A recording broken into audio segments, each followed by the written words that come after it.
no caminho do deserto, ora Israel marchava, ora Israel estava acampado. O que isso significa? Quando eles estavam marchando, eles estavam caminhando para possuir a terra que Deus prometeu. Quando eles estavam parados, eles estavam treinando. Parar é tão importante quanto marchar. Essa época em que nós estamos vivendo é uma época para que eu e os irmãos venhamos a treinar. E como que nós treinamos? E como que nós nos aperfeiçoamos? Não é pela palavra de Deus? Só existe uma maneira de treinamento. As armas da nossa milícia, elas são diferentes das armas naturais. Só existe um treinamento para a igreja, que é a palavra de Deus. E esse treinamento, irmãos, envolve em nós estarmos aqui ouvindo a palavra de Deus. Envolve em eu e você repartirmos o maná, o pão com o nosso irmão. Você pode comer a carne do Senhor sozinho, mas o maná você tem que repartir. O maná que o Senhor colocava toda manhã, e o judeu acordava e dizia: o que é isso? A palavra maná significa: o que é isso? E ele colhia aquele pão e se alimentava e se fortalecia.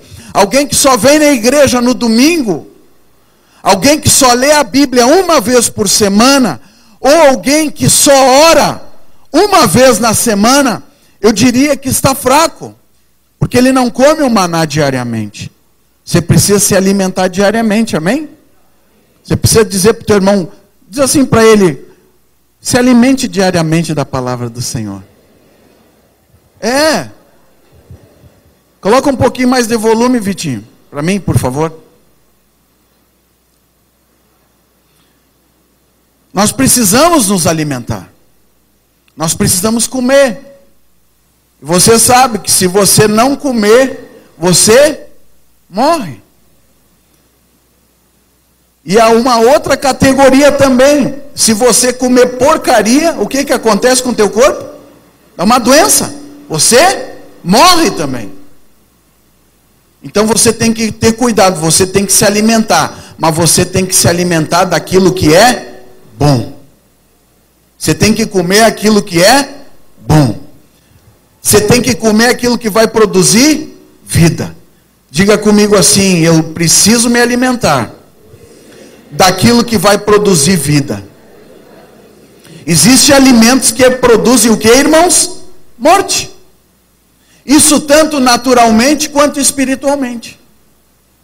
Você tem que estar com os olhos bem abertos, bem atento para aquilo que você anda comendo. Amém? Vamos então para a palavra do Senhor nessa manhã. Ninguém está com pressa de ir embora, né, irmãos? Não, né? São 5 pontos nessa palavra que eu gostaria de dividir com os irmãos, antes de nós comermos da carne do nosso Senhor Jesus, e antes de bebermos do seu sangue. E esse é um culto para a igreja, para aqueles que são eleitos, para os salvos. Esse é um culto para aqueles que são membros. E esse é um culto para que venhamos a ter a direção daquilo que nós precisamos para a nossa vida. Não só durante a semana. Você não precisa da direção só para uma semana. Você precisa da direção de Deus para a tua vida inteira. Você não precisa da direção só para uma semana. Eu preciso resolver isso durante essa semana. Não! Você precisa da palavra de Deus para a tua vida inteira. E eu quero dizer para os homens aqui, que a tua família depende de você. A tua família depende daquilo que você come. Se você não se alimenta das coisas espirituais, a tua família também será fraca espiritualmente. Entenda isso.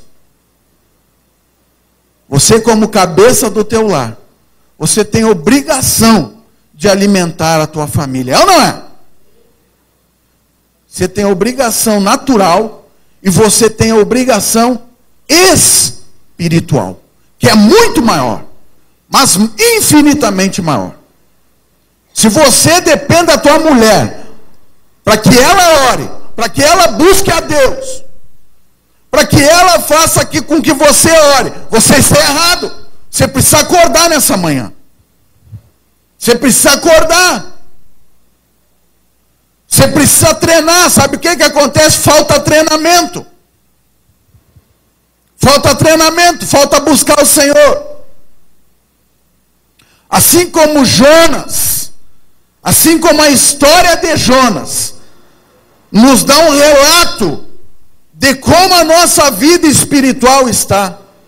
Assim como a história de Jonas mostra nos nossos dias como a igreja está, nós precisamos assumir uma responsabilidade. Você que é membro e que toma do cálice e come do pão, você tem que entender que a tua responsabilidade é grande. A tua responsabilidade no reino espiritual. Irmãos, existe um reino o qual eu e os irmãos não enxergamos. Mas esse reino é muito mais real do que as coisas que acontecem no nosso cotidiano. E muitas vezes nós estamos como Jonas. Livro de Jonas, capítulo 1, versículo 3. Eu vou ler aqui no meu aparelho, porque eu já não estou quase enxergando as letras aqui. E a Rô dá risada, que em breve eu vou precisar de óculos. Então eu vou ler aqui, porque essa luz aqui fica melhor para mim. Abra a tua Bíblia.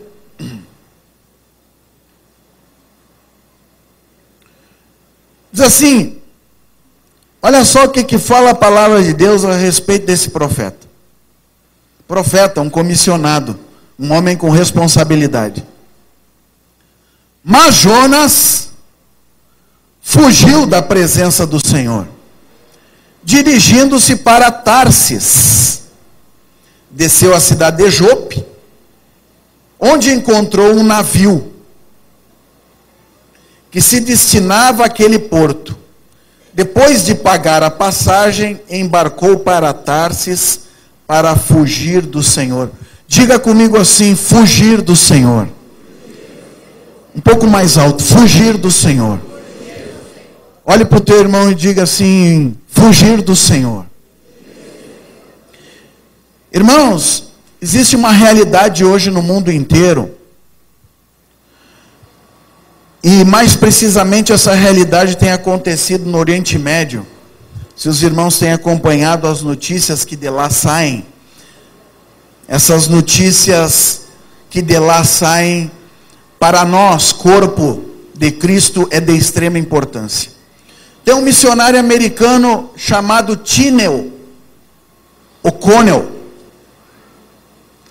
E esse missionário americano, ele tem ido em diversas igrejas do mundo inteiro, pregar o que tem acontecido lá no Oriente Médio. Ele tem contado histórias impressionantes da manifestação do próprio Senhor Jesus lá nessa área de conflito mundial. Ele diz que um missionário, que ele deu o nome de Daniel, mas o nome verdadeiro dele é outro, mas ele deu o nome de Daniel. Esse missionário trabalha com refugiados da Síria, refugiados do mundo árabe, que estão fugindo das guerras. E ele disse que, certa vez, aconteceu uma experiência com o missionário Daniel. Numa certa noite, estavam um muçulmano e a sua família dentro de uma tenda.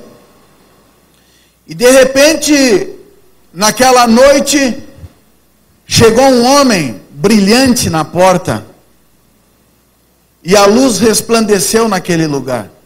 E esse homem falou em árabe: o meu nome é Jesus, e amanhã virá um homem chamado Daniel contar história sobre mim. Eles ficaram, ao mesmo tempo que aterrorizados, eles ficaram parados com aquilo que estava acontecendo ali, dentro daquela tenda. No outro dia, um homem chamado Daniel chega naquela tenda e diz: olá, meu nome é Daniel. Eu poderia contar algumas histórias a respeito de Jesus para vocês? Deus tem se manifestado. Tem outro muçulmano chamado Ali Petaski. Ele diz que ele era muito devoto, mas era um alcoólatra e batia na esposa. E no 9º mês, que é o mês do Ramadã, é o mês do jejum para todo muçulmano, e alguns países até punem quem não faz o jejum de 30 dias, do nascer do sol ao pôr do sol. Se você não faz o jejum, alguns países no Oriente Médio e na África punem com morte. Já pensou, irmãos? Se o bispo estabelecesse um jejum aqui, o neguinho que não fizer, ó, esse muçulmano, ele disse que precisava que Deus falasse com ele. Ele estava em busca de uma mudança na sua vida, porque foi muçulmano a vida inteira e não encontrou mudança para si.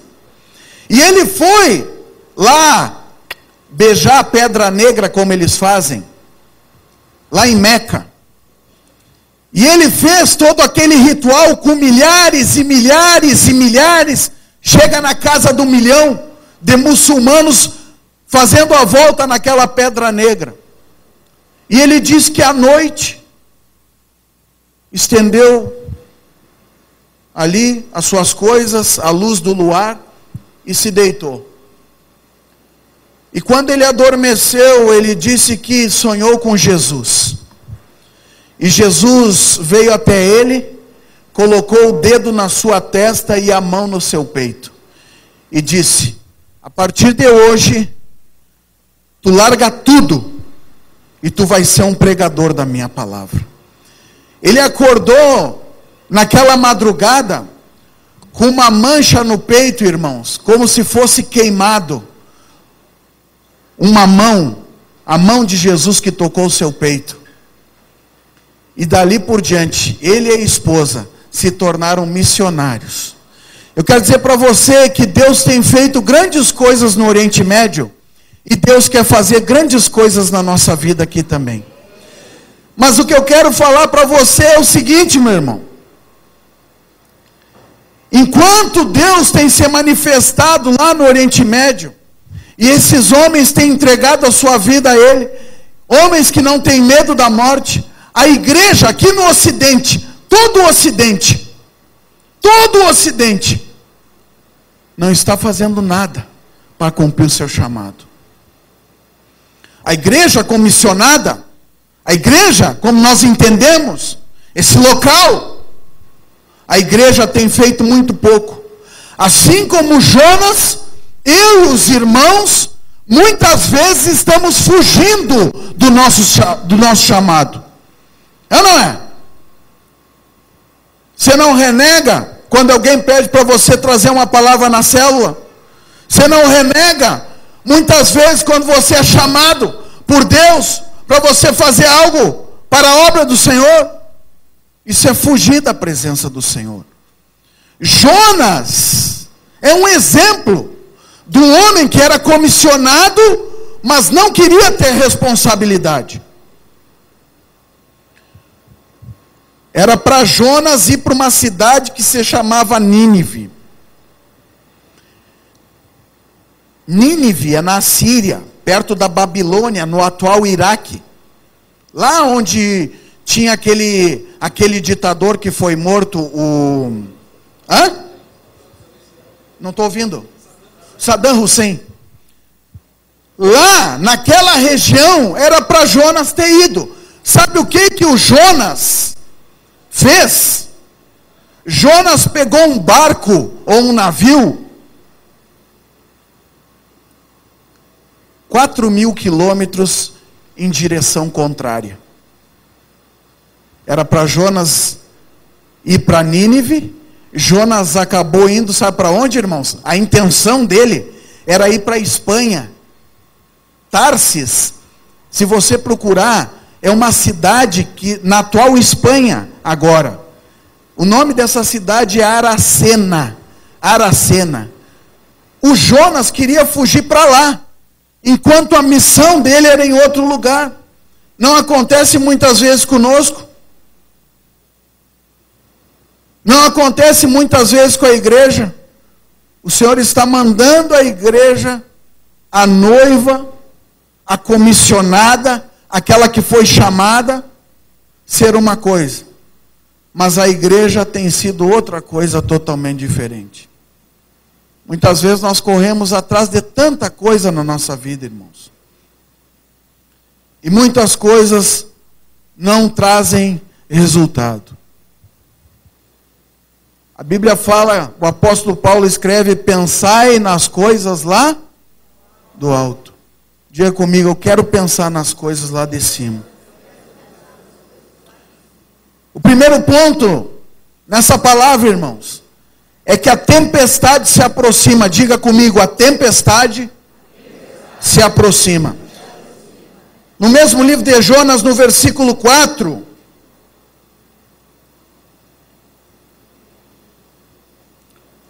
o Senhor, porém, fez soprar um vento forte sobre o mar, e caiu uma tempestade tão violenta que o barco ameaçava arrebentar-se. Uma tempestade tão violenta que ia destruir o barco. Olha só. Irmãos, tempos difíceis vão vir sobre a igreja. Eu não posso mentir para você. Tempos difíceis virão sobre a igreja. Mas eu estou assustando você? Não. Eu estou querendo que você se prepare. Eu estou querendo que você entre em treinamento. O exército, a polícia, eles treinam, é ou não é? Tem uns quantos militares aqui na igreja e podem ratificar o que eu estou falando. O exército está em constante treinamento. Nós somos noiva, mas também somos exército. Diga para o teu irmão assim, você é exército. Você precisa te preparar. Você precisa se preparar para a batalha. Irmãos, a palavra que nós ouvimos hoje, a palavra que tem sido falada, a palavra que tem sido pregada para a igreja do Oriente, sabe qual é a palavra? Paz e segurança. Não é o que você ouve, irmãos. Não é o que você mais ouve. Não é o que nós ouvimos diariamente. Paz e segurança. A igreja é protegida pelo Senhor. Sim, a igreja é protegida pelo Senhor. Mas o Senhor quer tratar com a igreja. Olha só o que fala lá em 1 Tessalonicenses capítulo 5, versículo 3. Essa é uma palavra de Paulo. Você leia o capítulo 5 de 1 Tessalonicenses para você ver. Paulo estava falando que a igreja precisa estar preparada. Eu e os irmãos precisamos nos preparar. Uma tempestade, quando se aproxima, você não vê. Você só vê a tempestade quando você diz, o tempo se armou. É ou não é? De repente chega a tempestade. De repente chega a escuridão. De repente sopra o vento forte. Mas é repentino. Quando disserem, preste atenção, irmãos. Quando disserem paz e segurança, a destruição virá sobre eles de repente, como as dores de parto, a mulher grávida, e de modo nenhum escaparão. Você diz, o tempo se armou. Ora, alguém se arma para quê? Para que alguém se arma, irmãos? Não é para batalha? Não é para guerra? A igreja precisa estar preparada. Eu e os irmãos precisamos nos preparar.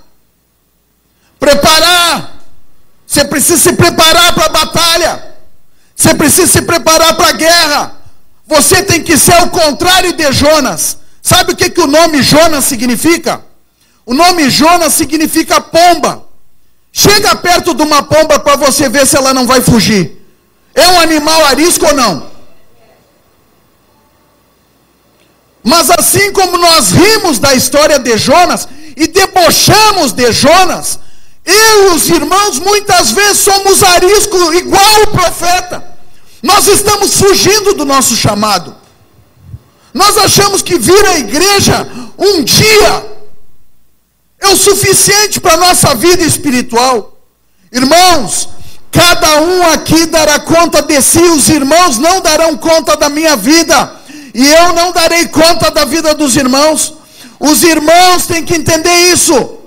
Você precisa te preparar, você precisa buscar o Senhor. Israel perdia as batalhas porque não se preparava.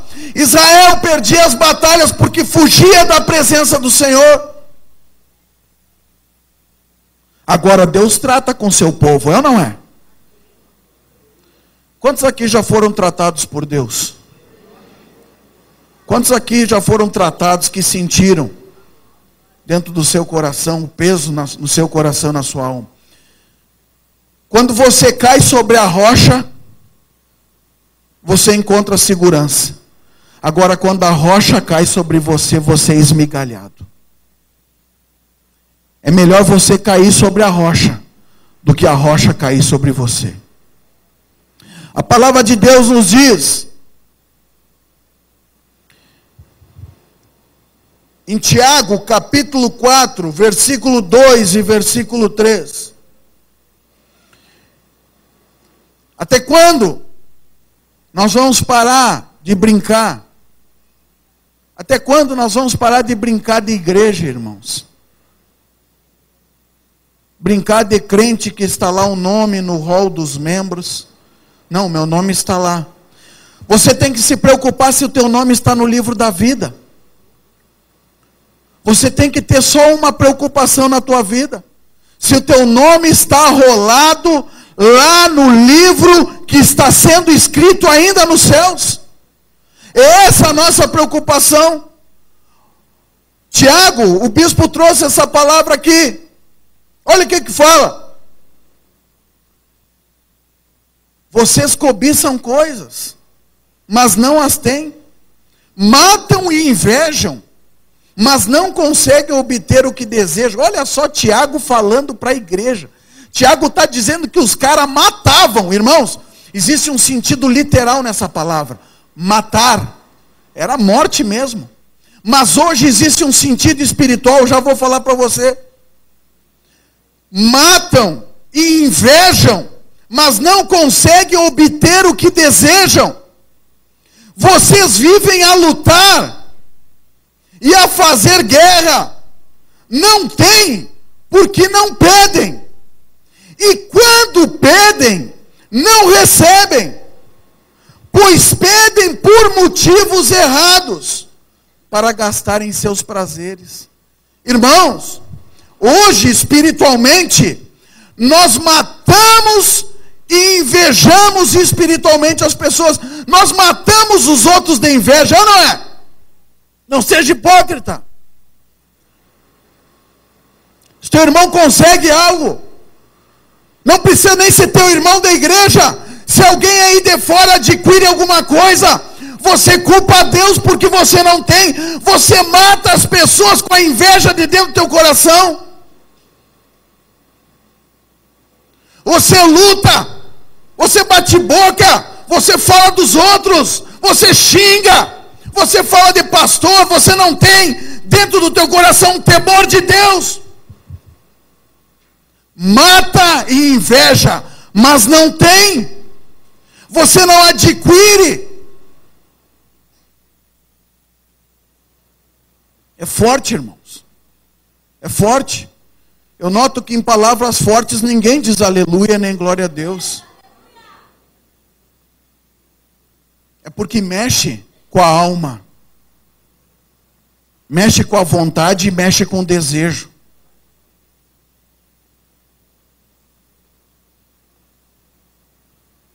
Jonas tinha essa mesma situação dentro do coração dele. O povo judeu sempre se achou melhor. Sempre, irmãos. Isso aí é dito na palavra de ponta a ponta. É só você ler que você vai ver. O povo judeu não gostavam dos irmãos, meio-irmãos, que moravam na região da Galileia, que eram os samaritanos. E quando Jesus foi falar para uma mulher samaritana, eles ficaram indignados. Mas como é que tu pode falar com alguém, um mestiço? Sabe por quê? O samaritano é a metade mestiço e metade judeu. Mestiço por quê? Porque na época em que Israel foi cativo, o que aconteceu? Os judeus que voltaram do cativeiro da Babilônia, voltaram com esposas. E aqueles que tinham ficado na terra se casaram com pessoas das vizinhanças, inimigos dos judeus. Então o samaritano era tudo que o judeu pensava que não prestava. Mas o único que Jesus falou que parou para ajudar aquele que estava na sarjeta, não foi o bom samaritano? Jonas tinha esse mesmo pensamento. Eu, judeu, vou lá pregar para aqueles que são incircuncisos? Eu não. Eu vou levar a tua palavra, ó grande e altíssimo Senhor, para quem não merece. Não é assim que nós fazemos, irmãos. Nós não colocamos as pessoas dentro do inferno, ou não é? Não seja mentiroso. Se quantas vezes você colocou as pessoas dentro do inferno e tirou as pessoas do inferno? Pelo teu próprio julgamento. Assim como Jonas, irmãos. Nós não somos diferentes de quem nós rimos. Eu tenho colocado, nós temos um grupo aqui no WhatsApp, dos irmãos do Ministério do Louvor. E eu tenho colocado algumas palavras e outros irmãos também colocam. E eu coloquei esses dias o seguinte: nunca vejo uma pessoa como ela é, mas como ela será. Nunca veja como ela é, mas como ela vai se tornar.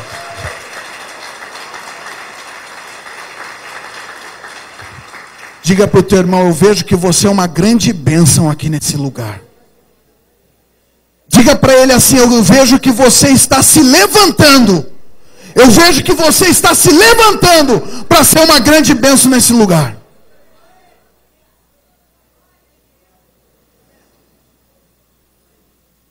Agora, irmãos, dentro desse primeiro ponto ainda, a culpa da igreja ser enganada é da própria igreja, sabia? Sabia que a culpa de você ser enganado, você que senta no banco, é de você mesmo? Paulo foi pregar certa vez, e a Bíblia nos fala lá no livro de Atos, que os irmãos da região de Bereia pegavam as escrituras, não tinha Bíblia ainda, irmãos, como você conhece. Existia de Gênesis até Malaquias. De Gênesis a Malaquias existia. Mas a Bíblia, o Novo Testamento ainda não. O Novo Testamento começou a ser escrito lá por volta de 80, 90, 100 depois de Cristo.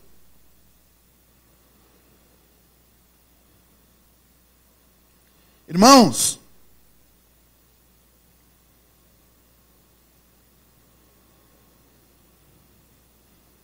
a Bíblia nos fala, lá no livro de 2 Pedro, no capítulo 2, no versículo 3, que muitos estão enganando o povo de Deus. Muitos estão enganando a igreja nos nossos tempos. Eu falei aqui, pregam paz e segurança. Paz e segurança, não! Você vai ter uma vida longeva. Você vai ter a longevidade, vai estar na tua vida, meu irmão. Não te preocupa, porque na hora que o bicho pegar, o Senhor vai arrebatar a sua igreja. Eu quero desmistificar isso para você, meu irmão. Você vai ter que passar pelo fogo. Você vai ter que passar pelo fogo. A palavra de Deus nos mostra de ponta a ponta. É por isso que muitas pessoas não conseguem permanecer no Evangelho, irmãos. Que Jesus disse, olha, aquele que quiser vir após mim, primeiro se negar, e não é fácil, e nós estamos nesse processo contínuo de aprendizagem. Mas depois, uma coisa que todos podem fazer é tomar a sua cruz. Olha o que a palavra de Deus fala. Só a primeira parte, não vou ler todo. E por avareza farão de vós negócios com palavras fingidas. E por avareza farão de vós negócio com palavras fingidas. Não é o que acontece hoje, irmãos? Não é o que nós temos visto? As pessoas, como um comércio, e eu não estou falando do mundo, eu estou falando do reino de Deus. As pessoas como um comércio. Homens modificando a palavra, distorcendo a palavra, não falando a verdade, fazendo que as pessoas sonhem em estar aqui nessa terra e que ficar aqui nessa terra é a melhor coisa que existe. Eu quero dizer para você que não! Que não! A melhor coisa que existe é um dia quando nós estivermos morando com o Senhor. Isso aqui é transitório para mim e para você, irmãos. Isso aqui é passageiro para mim e para você. Para nós, igreja, isso aqui é uma passagem. Mas existem homens de terno e gravata, assim como eu estou, com uma grande eloquência, manipulando a verdade, trazendo meias verdades, agradando as pessoas que ouvem, só trazendo palavras que agradem aqueles que estão sentados.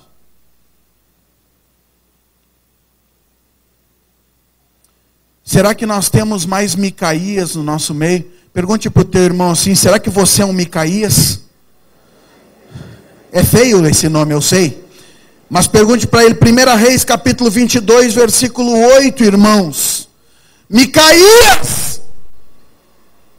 Micaías! Quantos Micaías nós vamos encontrar no nosso meio? O que aconteceu lá em 1 Reis?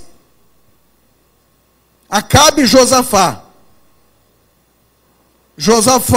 Acabe convida Josafá para participar de uma guerra.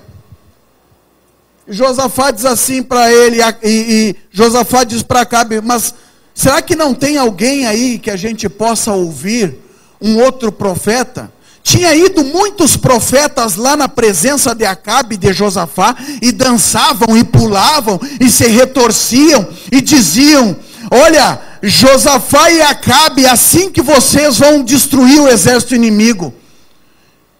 E Josafá ficou um pouco desconfiado daquilo ali. Sabe por quê, irmãos? Porque esses profetas aí eram comprados. Eram homens comprados. Eu quero dizer para você não te vender. Se você tiver que trazer qualquer tipo de palavra, traga, porque o Senhor está mandando você falar. Aí o Acabe, que era um filho do diabo, rei do norte, mas era um filho do diabo, disse assim, ó, tem um cara aí, que ele nunca fala o que presta a meu respeito. O que será, irmãos? Por que será que Deus nunca fala o que presta a nosso respeito? Você já parou para pensar? É para que eu e os irmãos venhamos a mudar. Você não está entendendo?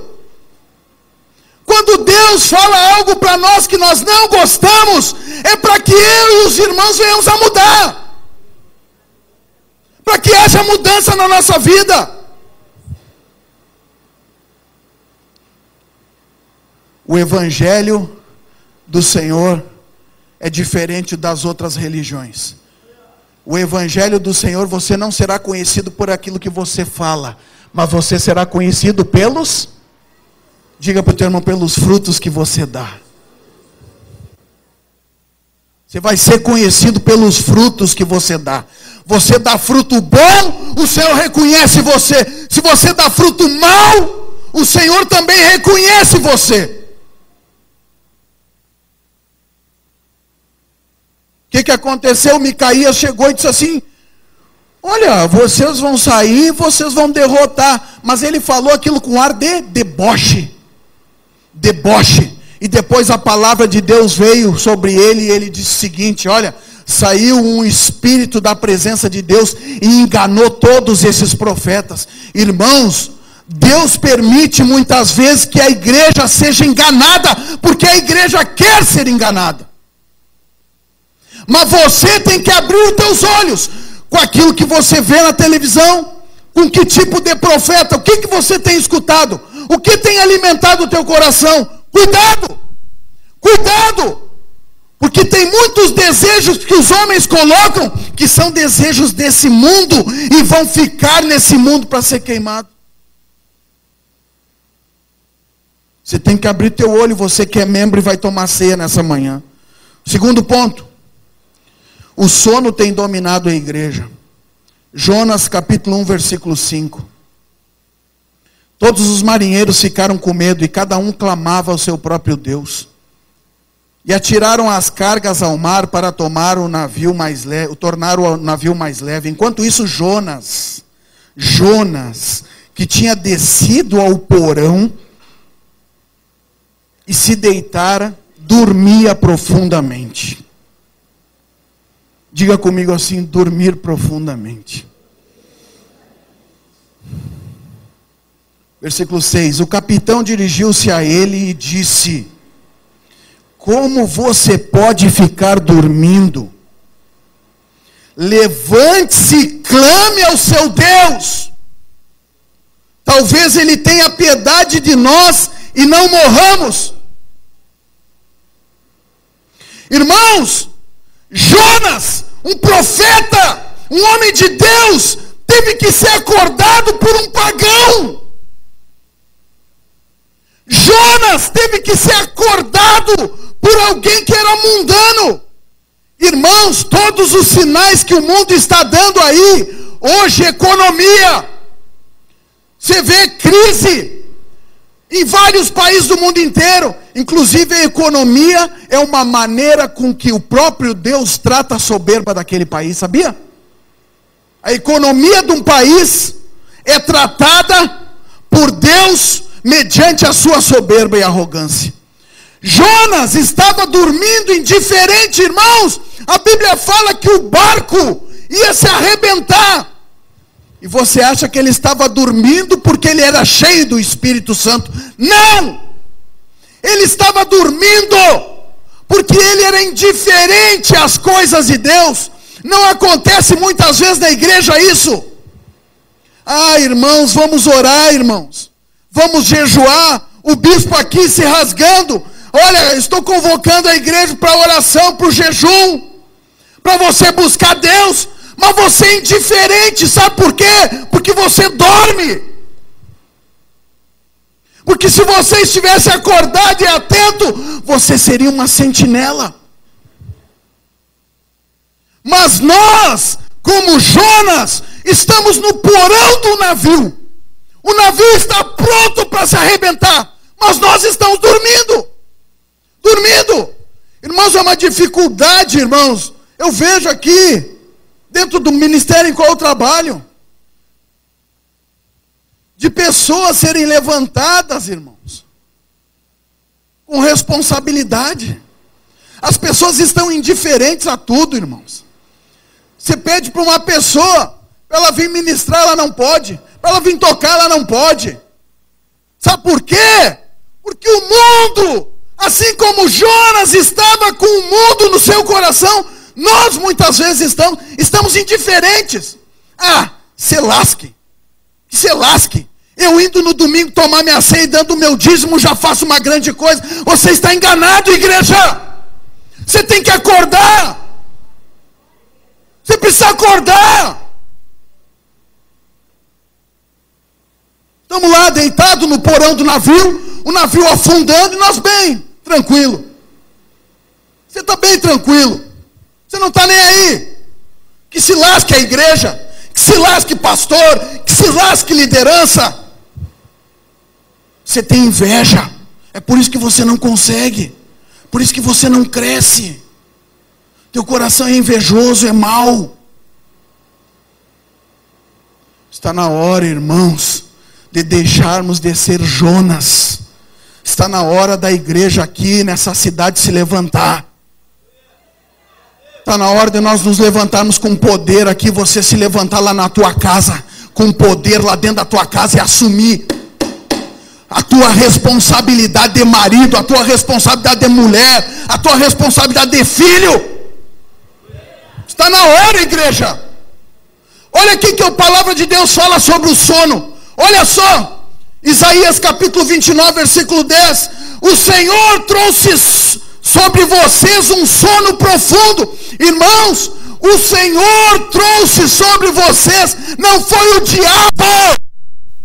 O diabo não trata com a igreja. Quem trata com a igreja é o Senhor da igreja. O Senhor trouxe sobre vocês um sono profundo. Olha só, irmãos, que triste. Que triste. Pessoas aqui dentro da igreja pensando estar no mundo. Pensando nos bailes do mundo, nas festas do mundo, nas imundícias do mundo, na prostituição do mundo, no adultério do mundo. Olhando as imundícias que muitas vezes a televisão... Olha, irmãos, eu conversando com a minha esposa, cheguei a uma conclusão. Eu entendo perfeitamente porque algumas igrejas proíbem a televisão. Porque de 100 programas você tira um que presta. E se você ainda não tem TV a cabo, é pior ainda, porque você fica com 4 canais.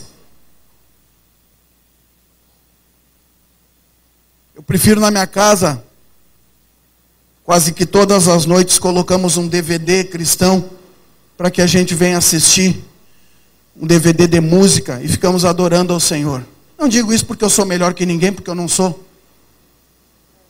Mas é melhor fazer isso, que muitas vezes as imundícias entrarem dentro do nosso coração, irmãos. A Bíblia diz que o que prejudica o homem não é o que entra, mas o que...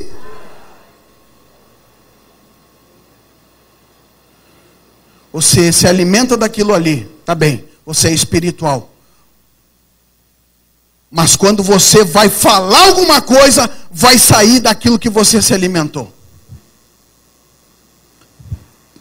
Cuidemos, irmãos, para que esse sono terrível, não venha dominar a igreja. Olha o que a palavra de Deus diz. Lá no livro de Hebreus, capítulo 3, versículo 15. É por isso é que se diz, se hoje vocês ouvirem a voz do Senhor, não endureçam o coração como na rebelião. Se hoje você escutar a voz do Senhor na tua vida, não endureça, irmãos. Aqui no livro de Hebreus está dizendo, olha, os nossos pais ouviram a voz do Senhor, mas eles endureceram o coração. Os nossos pais ouviram o que o Senhor estava falando, mas eles não quiseram obedecer. A palavra de Deus está nos dizendo, se hoje vocês ouvirem a sua voz, não endureçam o coração. Diga para o teu irmão assim, você tem que ter um coração de carne, e não de pedra. Terceiro ponto, Deus irá tratar com a igreja, diga comigo, Deus irá tratar com a igreja. Deus trata ou não trata conosco, irmãos? Todo tratamento de Deus só tem uma finalidade.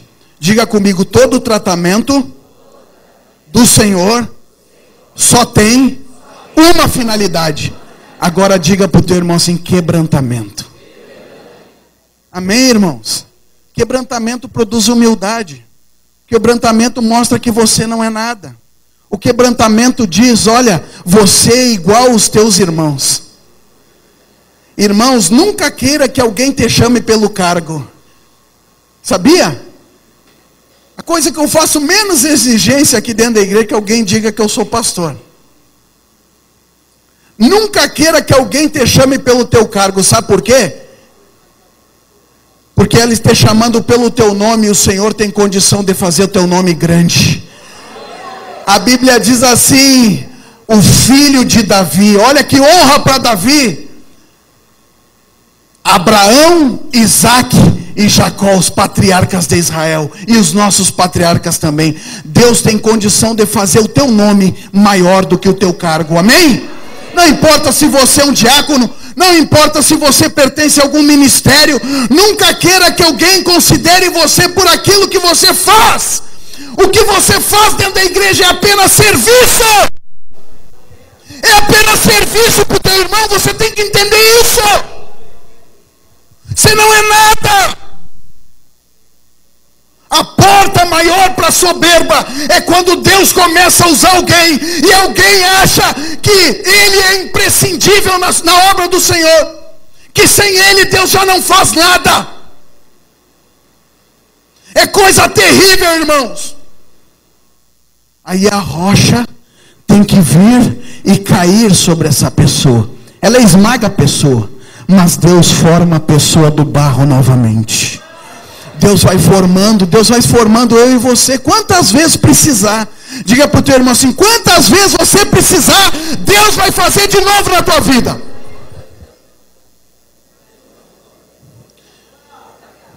Ninguém dá um glória a Deus por isso? Jonas capítulo 1, versículo 15. Em seguida pegaram Jonas, olha aí, sobrou para o cara. Agora não tem. E lançaram ao mar enfurecido, e este se aquietou. 17. O Senhor fez com que um grande peixe engolisse Jonas, e ele ficou dentro do peixe por 3 dias e 3 noites. Em breve a igreja vai ser lançada ao mar. Em breve a igreja será lançada dentro do mar, para que Deus possa tratar com a própria igreja. O mar na Bíblia significa as agitações do mundo, as inquietações do mundo. Quando a Bíblia fala em mar, é que ou veio do mundo ou são as inquietações do mundo. A igreja vai ter que ser atacada, irmãos, para que a igreja se torne aquilo que o Senhor quer que ela se torne. E o Senhor vai tratar conosco, mas nenhum de nós vai perecer. A boa notícia que eu trago para você é que você não vai perecer. É que a tua família também não vai perecer. Mas nós vamos ser tratados. A palavra de Deus diz em 1 Pedro capítulo 4, versículo 17, olha só. Para que você venha colher, irmãos, para que haja a última colheita, a grande colheita, a colheita que o próprio Senhor vai fazer, não serão homens. Você tem que entender isso. Os homens hoje buscam um avivamento de qualquer forma. É congresso aqui de avivamento, é congresso ali, é lá. Não estou dizendo que isso está errado, irmãos, mas eu vou falar novamente, o avivamento tem que buscar você dentro do teu coração. A última grande colheita vai ser o próprio Senhor Jesus que vai colher. E eu e os irmãos temos que estar treinados. Preste atenção. Eu e os irmãos temos que estar treinados. Porque multidão e multidões irão invadir as portas da igreja. Irmãos, chegará um tempo, escute o que eu estou falando para você, em que todas as igrejas vão se reunir em um só lugar. A placa da igreja terminou. Haverá uma grande multidão de pessoas que uma igreja só não vai dar conta. Os líderes vão se reunir, vão para o meio do campo pegar para todo esse pessoal. Mas esse é a grande colheita final. Mas antes disso o Senhor precisa tratar conosco. Olha que a palavra de Deus nos diz, porque já é tempo que comece o julgamento pela casa de Deus. E se primeiro começa por nós, olha só, se primeiro começa por nós, qual será o fim daqueles que são desobedientes ao Evangelho de Deus? O julgamento começa pela casa do Senhor. Robert Brunel, um grande homem de Deus, ele escreveu uma alegoria em 1980. E nessa alegoria que ele escreveu, ele via a igreja fugindo do seu chamado. Ele enxergava a própria igreja em 1980. Nós estamos em 2016. Ele enxergava a própria igreja fugindo do chamado para qual ela foi comissionada. A igreja disparando daquilo que o Senhor a chamou. E ele escreveu essa alegoria que está aí na internet para todas as pessoas que quiserem ler. Todo verdadeiro cristão tem que passar por 4 desertos para chegar até a cidade de Deus. 4 desertos. Mas a igreja prefere estar na cidade cristã. A cidade cristã é o aconchego. A cidade cristã é a religiosidade. A cidade cristã é: se eu não for tomar ceia, o que pensarão de mim? O que vão pensar se eu não for pelo menos uma vez no mês na igreja? Essa é a cidade cristã. É a cidade que acolhe. Mas a cidade de Deus está numa direção diferente. A cidade de Deus, cada um tem que atravessar esses 4 desertos. Cada um precisa atravessar esses desertos para chegar até a cidade do Senhor. Você precisa entender por que você foi chamado, o porquê você está aqui. Ah, estou aqui só para fazer volume no hall de... Olha, irmão, se fosse por volume de pessoas batizadas, olha, sinceramente, de pessoas que deveriam estar aqui, daria no mínimo 3 lugares desses aqui, ou não é? Se fosse de pessoas batizadas, que se batizaram aqui na igreja, e vêm esporadicamente, deveria ter 3 ceias no domingo de manhã. Mas essa é a cidade cristã. Você tem que correr para a cidade de Deus. Você tem que ir em direção à cidade de Deus. Rick Joyner, em 2004, teve uma visão com esse mesmo tema, da igreja sendo atacada por grandes ondas. Grandes ondas invadiam a ilha. A ilha era uma igreja prefigurada. E grandes ondas açoitavam a igreja. Grandes ondas estavam açoitando a igreja. As ondas, o mundo, o mar está prestes a açoitar a igreja, para que a igreja venha a se tornar o que a igreja foi chamado para se tornar. Irmãos, nesse altar aqui não é altar para bajulação. Esse altar aqui não é altar para os homens corromperem os outros, dizendo: se você der, Deus vai te dar 100 vezes mais. Compra meinha ungida, compra um lencinho ungido, compra florzinha ungida. Esse altar aqui é o altar de verdade, da graça, da palavra, da unção de Deus. Não é altar para homens se corromperem. Ei, irmãos! Mas nós somos influência daquilo que nós vemos, daquilo que nós convivemos, do meio onde nós estamos. Se você andar com pessoas que são cheias de Deus, você vai ser cheio de Deus. Comece a andar com o mundano para você ver o que você vai se transformar. Num lixo. Ah, mas é meu amigo, eu tenho que ir no churrasquinho, eu tenho que ir no futebolzinho, eu tenho que estar envolvidinho. Você tem que se envolver com as coisas de Deus, com a vida de Deus. Estamos nesse mundo, mas não pertencemos a esse mundo. Você trabalha, eu trabalho, eu batalho, você batalha. Mas você não precisa se envolver com as coisas desse mundo. Você não precisa se envolver com as amizades desse mundo.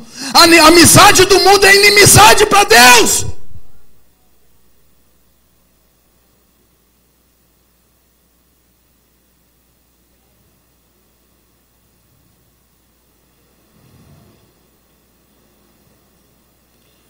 Em toda a Bíblia, em toda a palavra de Deus, em toda, Deus trata com seu povo. Ele não salvou Noé do dilúvio, mas salvou Noé diga comigo, ele não salvou Noé do dilúvio, mas salvou Noé no dilúvio. Ele não livrou Daniel da cova, mas ele salvou Daniel na cova. É assim que Deus trata. Ele não livrou Israel do mar, mas ele salvou Israel no mar. Aonde eu e você passar, o mar vai se abrir. A unção de Deus vai ir na tua frente. Você vai passar pela provação e pelo fogo, mas o Senhor vai estar com você. O Senhor vai estar com você.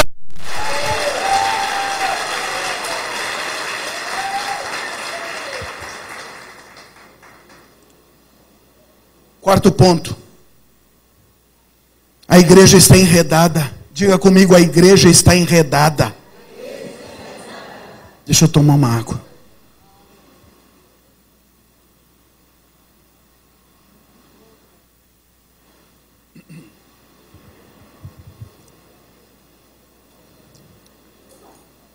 Jonas capítulo 2, versículo 5.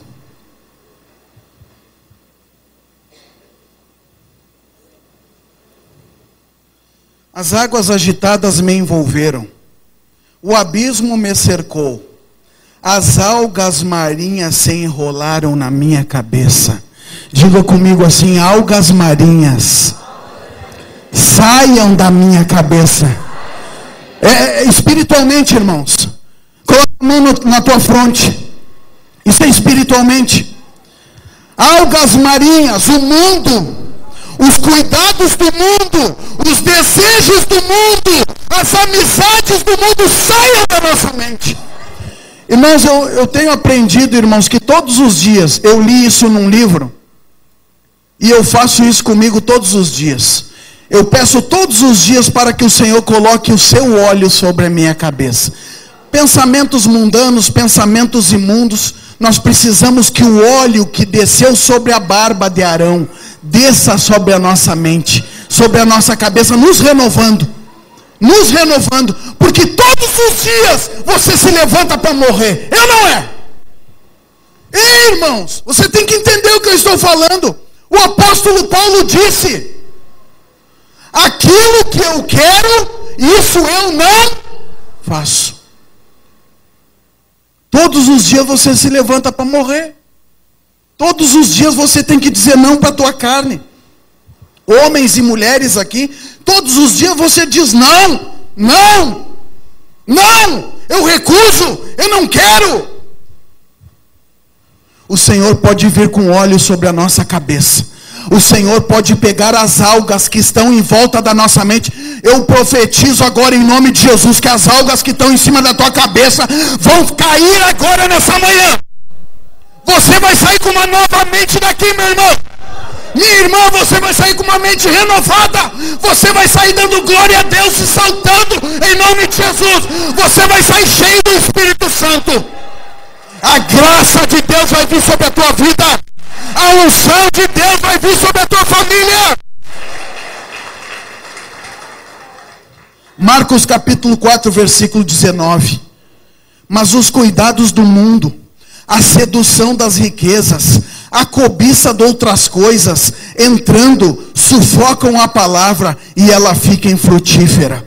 Os cuidados do mundo são as algas na nossa cabeça. Eu quero dizer para você, irmão, que o maior inimigo que você tem que enfrentar se chama medo. E a tua maior arma é a fé. O medo é teu maior adversário e a fé é tua maior aliada. Eu quero dizer que você não precisa ficar preocupado com os cuidados desse mundo, porque Deus vai cuidar da tua vida. Deus cuida da tua casa. Os teus podem não estar hoje aqui, mas na grande colheita eles vão estar. Hoje não, mas na grande colheita eles vão estar. O medo é a primeira arma que Satanás usa. Será que vai dar? Vou conseguir? Não vou conseguir? Vou casar? Vou ficar solteiro? Vou ficar solteira? E aí, o que vai ser da minha vida? A Alegrete vai para frente ou vai para trás? O Brasil anda ou não anda? Eu quero dizer que isso tudo é cuidado do mundo. Mas você vale muito mais do que muitos pardais. Você é a menina dos olhos do Senhor. E seja na direção de Deus. Aprenda a reconhecer a Deus. Primeiro você aprende a reconhecer o Senhor. Eu estava no posto abastecendo o carro, e um homem contando uma história que eu achei interessante. Tem um cego que pega um ônibus ali na Cis Brasil, perto dos blocos, e ele fica sentado na parada, cego pegando o ônibus. E ele fica sentado na parada, e o cara disse para ele assim: ei, lá vem o ônibus, não é o teu ônibus. E ele ficou quieto e disse: não, o barulho do motor é diferente. Irmãos, assim como esse homem sabe reconhecer, você precisa reconhecer Deus. Sabe ouvir os seus passos. Você precisa reconhecer.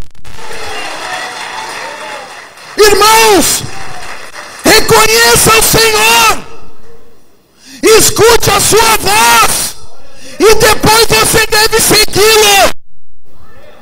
Esses são os 3 passos, irmãos, que todo cristão principiante precisa. Até um cego conhece o motor de um ônibus, hein? Quanto mais nós devemos conhecer os passos do Senhor. E quinto e último ponto.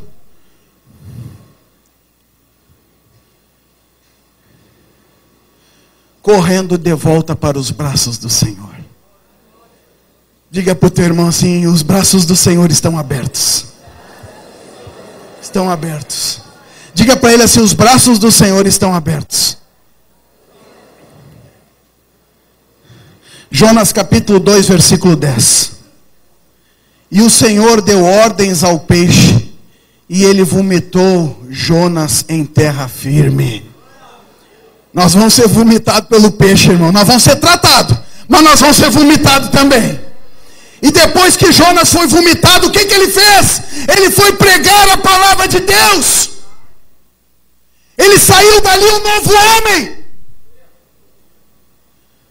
Depois que Jonas pregou em Nínive, sabe o que aconteceu? Mais ou menos, a Bíblia diz que o rei ouviu a palavra, rasgou as roupas, o povo também, fizeram um jejum, e Nínive teve a misericórdia de Deus.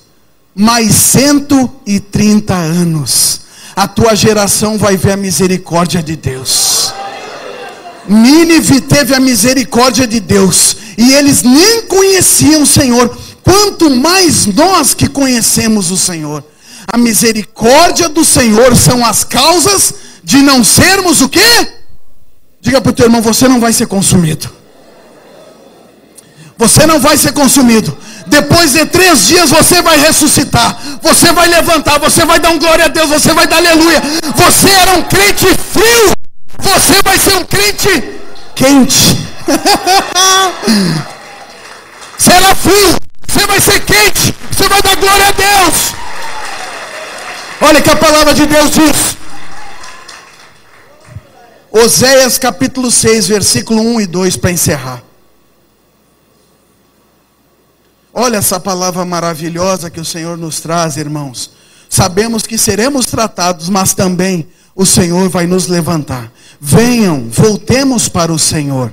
Ele nos despedaçou, mas nos trará cura. Ele nos feriu, mas sarará nossas feridas. Depois de 2 dias, Ele nos dará vida novamente. Olha só que coisa maravilhosa.